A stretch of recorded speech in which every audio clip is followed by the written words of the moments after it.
Right, good afternoon, everybody, and welcome to another, the first video episode of podcast of Unlimited Tourism podcast.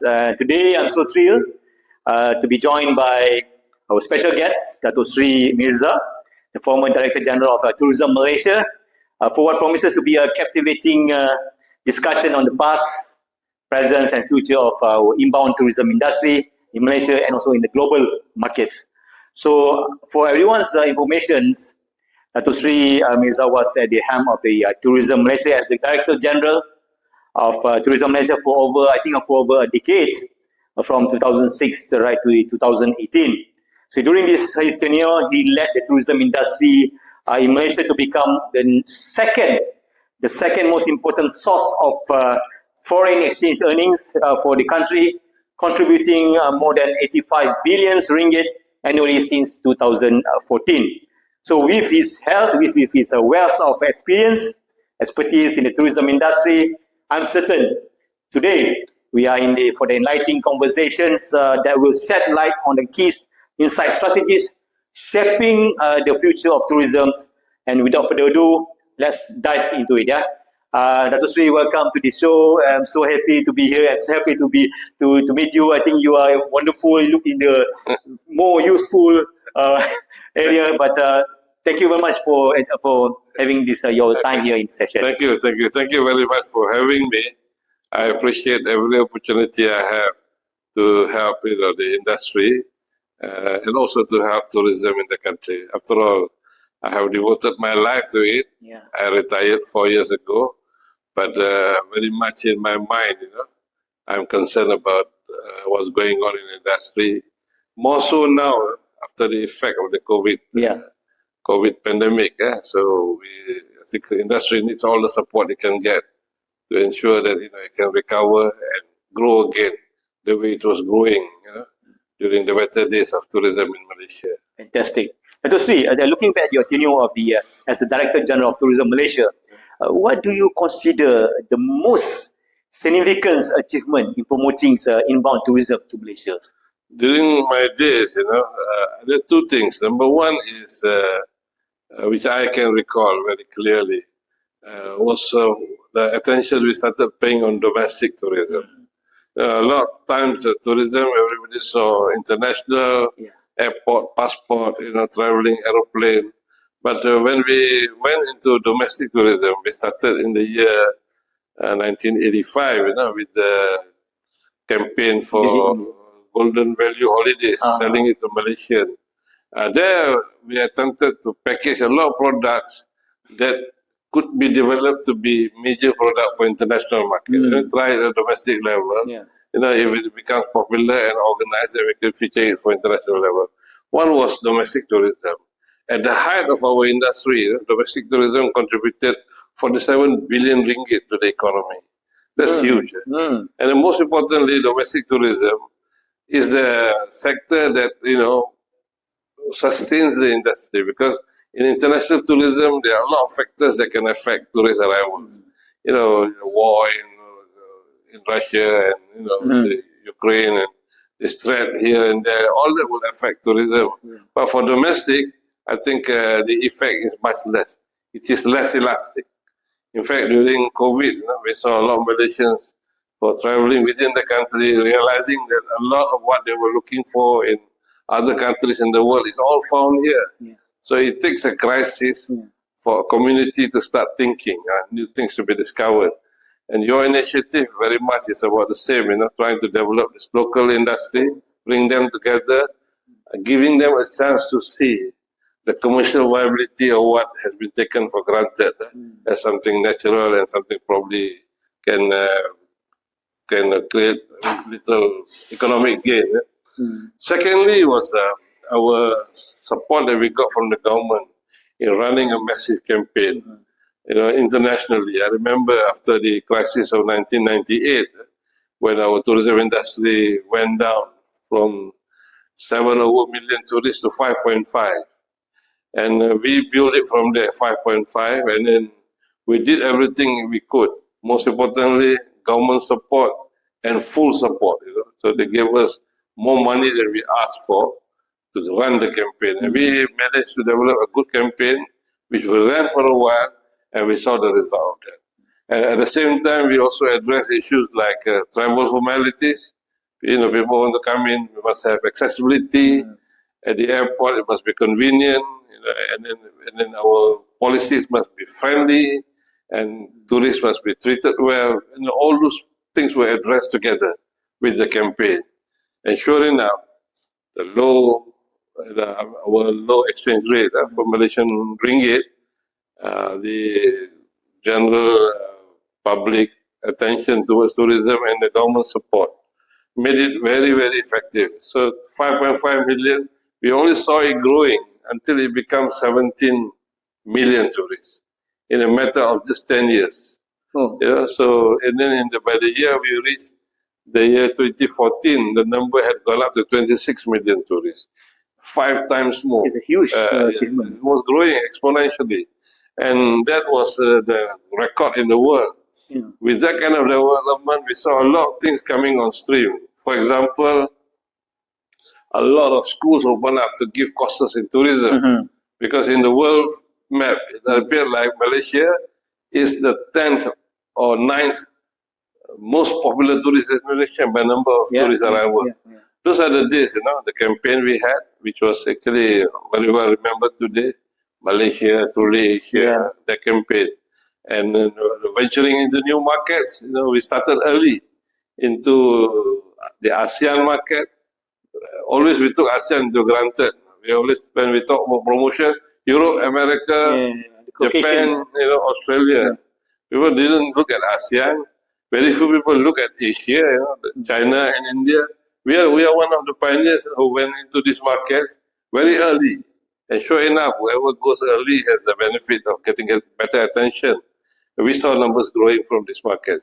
Also the Middle East, after 9/11, when there was a threat for the Middle Eastern travelers to go to the West, they started looking this way, and we were there well featured at that time, and immediately we saw an influx of them coming here. So in my 12-year career as DG, and in fact even before that, this is the part that I pride myself and also the department for being able to do that. I'm sure, given the right resources and right attention, this can be achievable in the future. See, I think you've been through to all the ministers, from Sabro Encik to Sheikh Fadil to Michael Toyan, and to the our chief Datuk Seri Nazri. So, in terms of this evolving of the ministers, how do you see the response or the impact in terms of against the changing of global trends?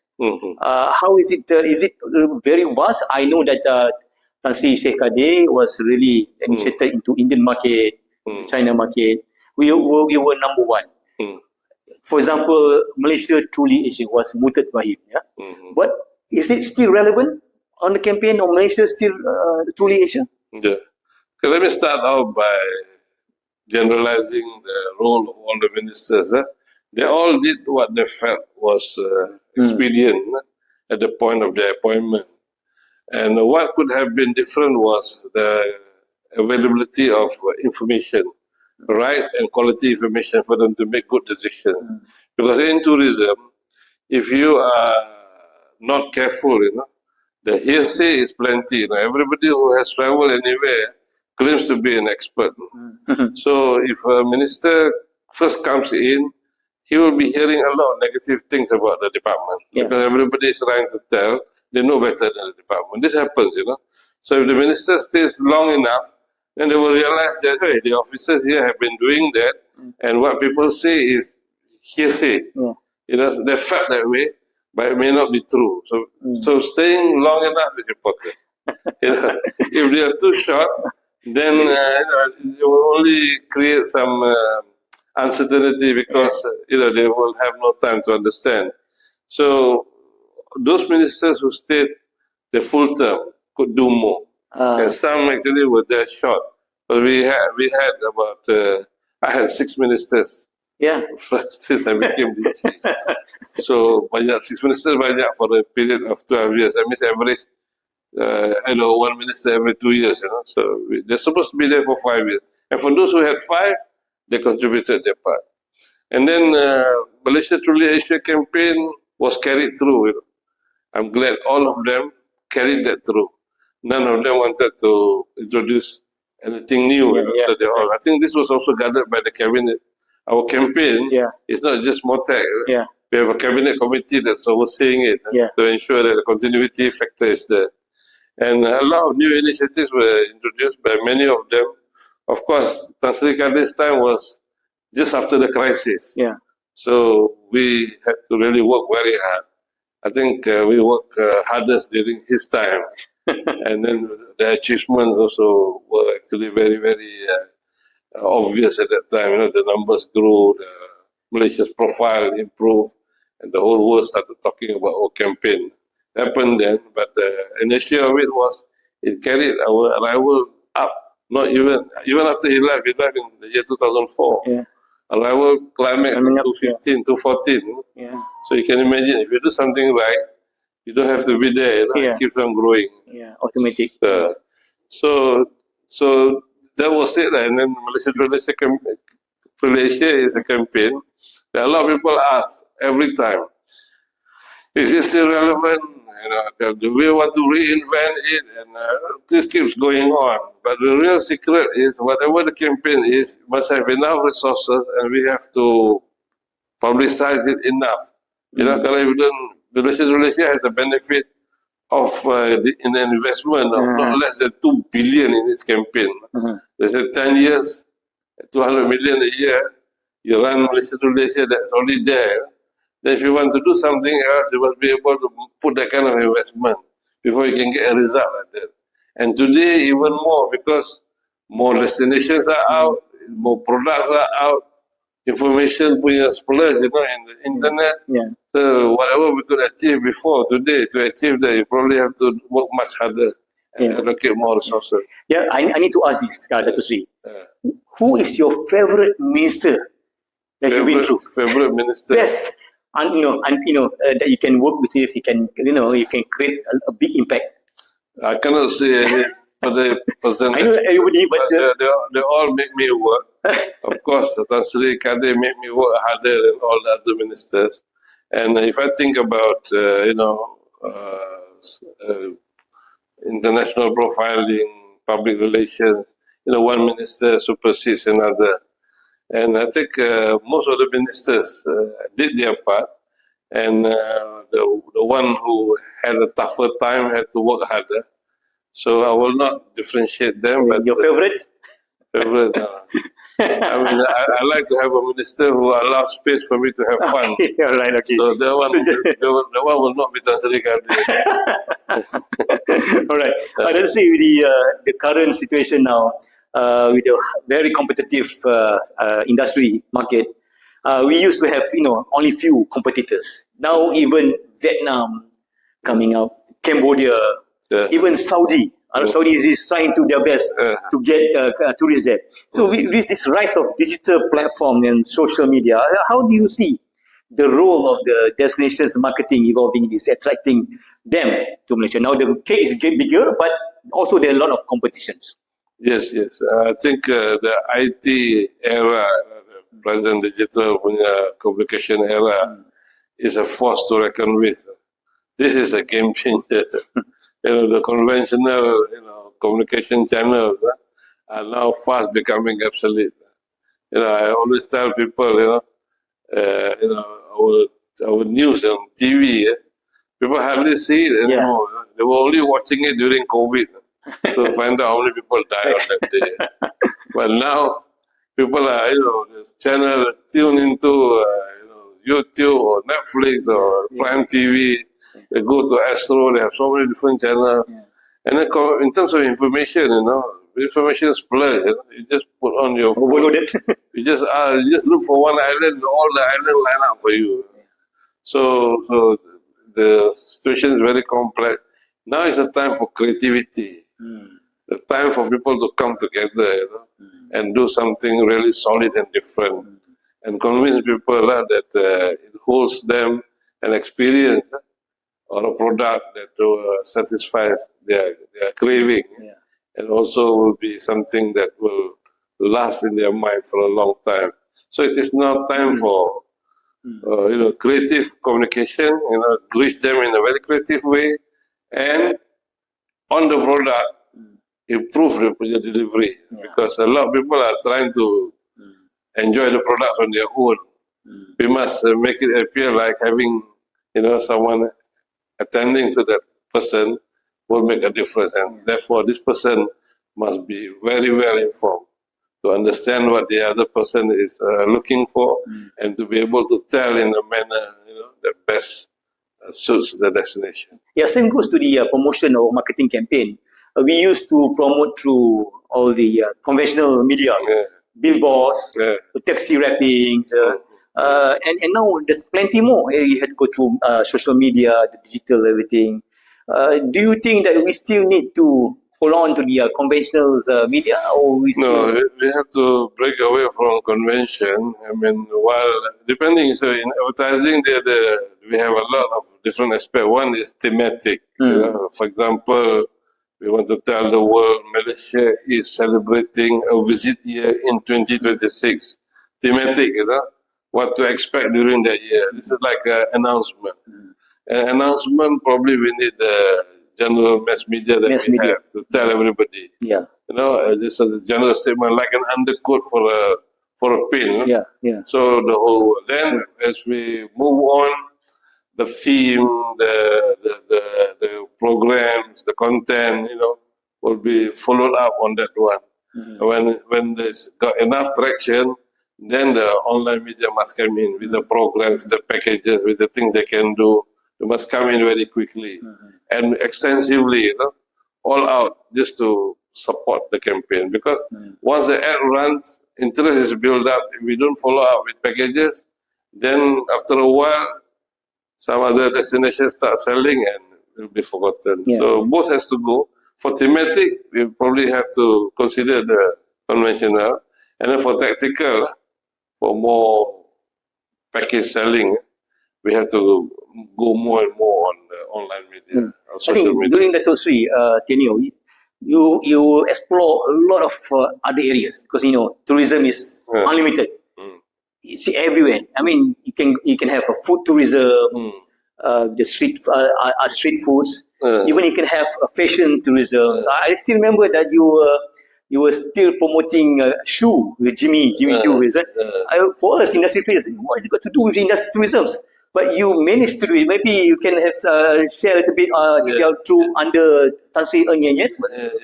I mean, it all started when we decided, on the advice of the cabinet, to promote Malaysia as a shopping heaven. And we started the campaign to show, Malaysia, particularly Kuala Lumpur, as a destination for shopping. At the height of the campaign, we had to do a lot of activities. We have promoted every aspect of shopping. For example, we are a big manufacturer of shoes. A lot of people don't know. So we had a shoe carnival where all the manufacturers came together, just to reassure everyone that there's so many shoe offerings here. Malaysia, we have shoes like Vinci. It's very popular in Indonesia. This is a local brand.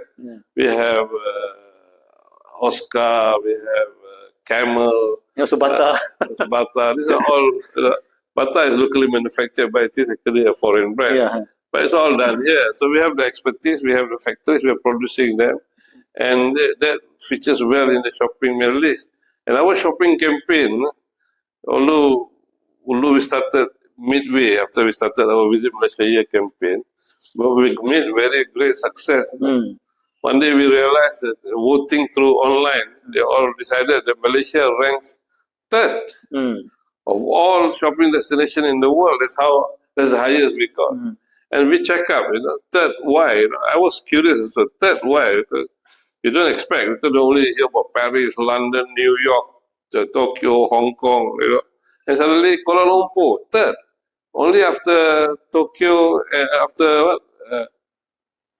after New York and London, Tokyo. So after that, so we check, why is it? Variety of items. Okay, price level. convenience of shopping, Yeah. services at the shopping complex, Yeah. somebody attending to you, asking you. We take it for granted. Yeah, because out of the place, you don't have that. And then most importantly, it was talking about exchange rate benefit. People who come in here becomes more attractive. And online, everybody voted for Malaysia. Mm. And then what was the disadvantage? Public transport was difficult, because they say moving around can get quite difficult. And then the other difficulty they had was some safety issue. They could not go out quite freely at the time. There was a lot of petty theft, street crime. So because of that, we were number 4. So we were all gearing up to be number 1. And then it was then I realized, me personally, that of the 5 largest shopping complex in the world, 3 are in Malaysia. Wow. Wow. So such a country with such a small population, 30 million people, our population is the same as the population of some major cities in the world. You take Jakarta, or you take Bombay, or you take Beijing. They have more people than the whole country. Yet we have shopping complex so huge that it unmatched by other countries in the world. So check, then they say One Utama with its connection with all the other complexes around it. We talk about Mid Valley, we talking about Bukit Bintang area, all the things together. So are we still in the list? Yeah, so this goes by voting. This goes by voting. What do the travelers say about their experience there? So based on their feedback, then they put the ranking. Yeah. So if the similar survey is done, then we will know where we stand. Okay. But our shopping complexes have grown. We have IOI, we have new shopping centers. so many factory outlets and all that. It will be good to group them and work together and go for another campaign with the new offering. That's right. Yeah. Shopping. Yeah, I think on the other hand, we also used to be number 1 in terms of events, international events. We had Formula 1. We even had the rugby, Malaysia Rugby Sevens. Do you think that is worth it for us to get back all these major events? We know that we still have Ironman Langkawi, but is it worth it at the current situation? You see, each of those events created their own impact at the time they were organized. Even, let's say, Formula 1, when it all started, there was excitement. We were going to motorsports. We had our motor industry, we objective, and we did that. So like many countries, after a while, the priorities change. So we changed our priorities and we decided we have done enough with the Formula 1. Then we went to look at golf, for example. We had the CIMB Classic, bringing the PGA Tour, coming from all over the world. And we have the Sam Dhabi had the ladies PGA, and then we had one Asia Cup. So many golf tournament came. We went into golf because we have so many golf courses here. And by doing all that, we realized we were voted in Portugal to be the best golf destination in the world. We had an award for 2 years consecutively. So what you promote, that's the kind of attention you get recognition. So that was then it depends on what the priorities are. After that, I think they went on to promote homestay. They wanted to enrich the economy of the locals, and we got LC's award. A special award for our effort promoting homestay. So we have over the years, moved from one particular area of focus to another, depending on the need and the opportunities at the time. I think it's evolved, right? It's dynamic and depend on. But again, like for example, Thailand now. Thailand is looking forward to host the Formula 1. They see that Singapore has done a good job in terms of getting more revenue on this. But the basic concept of most of the tourists, they want to experience culture. We have a lot of our culture, our own cultures, communities. We have so many groups of majorities of our populations. But in terms of culture, the basic culture show, we having difficulty to get to organize the culture show. To expose and to deliver to our tourists, but compared to in Phuket, they have their own. Every night they have their own gala. What do you suggest for us to start with? This is a long-standing issue, because I remember during the day of Tan Sri Kadir, he was so concerned about this that he incentivized, he allocated money for all the state and overseas officers to start their own culture troupe. He incentivized. And he proved a point because he had 22 international culture troops ready to perform anytime, in any part of the world.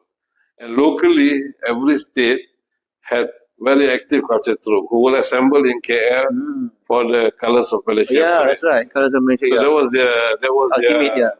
their carnival. They come to KL for the colors. Otherwise, there will be about 3,000, total performers coming from different parts of the country. 300 from each. All these performers are picked from districts and all these places to come here. It's just like our Olympics, the cultural Olympic. I think something like that is necessary to encourage people to take up. They need nice costume. They need an opportunity to perform. They need proper event to perform. Performers, if they get proper platform, it is very gratifying. They're also very happy to do that. But if you don't have enough costume or stage, lighting, sound, then slowly and surely people will shy away from performing. Is it because of the funding or? One is funding. Number two is a question of priority. If there is interest by the leaders to see this grow, it will grow. But if there isn't, some people even consider performing for the tourists today, maybe not essential. They thought maybe dancing is not right. Not right. So all this is going to affect us because in many parts of the world, dancing is all right. Talking about that, in Thailand is okay. In Hawaii is okay. In Bali is okay. But no Malaysia. Here it was okay. I hope it remains okay. But people are already questioning that. Yeah, talking about that, we have a lot of comments on the what they call our ethics in terms of the entertainment, the right entertainment, and the value of our religions. So there's some confusion on the balance of this. We have a lot of challenges, issues to bring the singers, international singers to come here. We used to be more liberal on this. People say that we are now in the twilight zone. After the COVID, we're getting more and deeper, and we didn't see the whole picture.